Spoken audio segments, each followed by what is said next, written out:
The worship of the devil. The devil is a legacy of the widespread human tendency to attribute the origin of evil to non-human influences. In primitive societies, evil and misfortune are usually thought to come from the gods. The powers which created the universe and rule it are the ultimate authors of all things, and they are given the responsibility for the presence of evil as well as the credit for the existence of good. In matters which are too trivial to be the concern of the gods, primitive people put harm and suffering down to the malice of evil spirits, which are less powerful than the gods, but more numerous.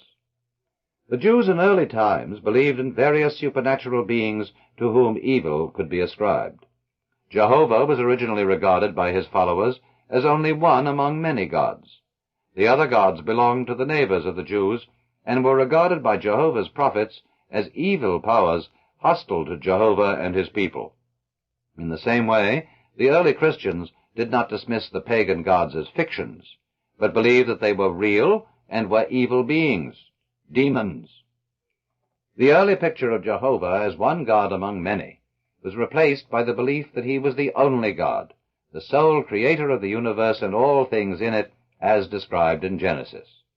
It logically followed that Jehovah himself must be the source of evil as well as good, as the prophet Amos said, "Shall there be evil in a city, and the Lord hath not done it?" The same belief is stated in Isaiah. "I form the light and create darkness.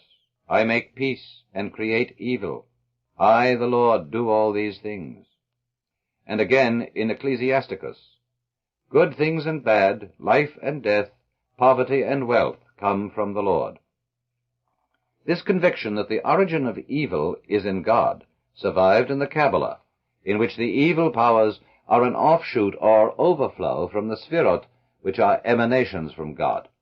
It accounts for the relative insignificance of the devil in Jewish tradition as compared with Christian, because a supernatural evil power is unnecessary unless God is believed to be entirely good. In the Old Testament, Jehovah frequently brings evil upon men by direct action.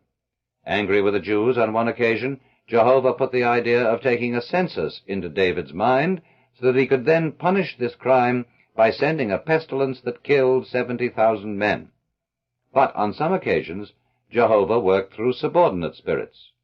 When he was angry with Ahab and intended to bring him to his death, Jehovah consulted the host of heaven who were gathered about his throne and said, "Who shall persuade Ahab that he may go up and fall at Ramoth-Gilead?"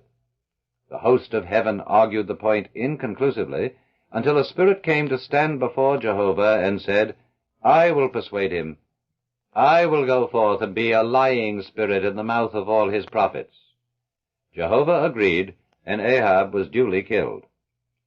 Besides the spirits which attended on Jehovah and made up his court, the angels of later Jewish and Christian belief, the Jews also believed in malignant demons and hairy spirits which infested lonely and barren places.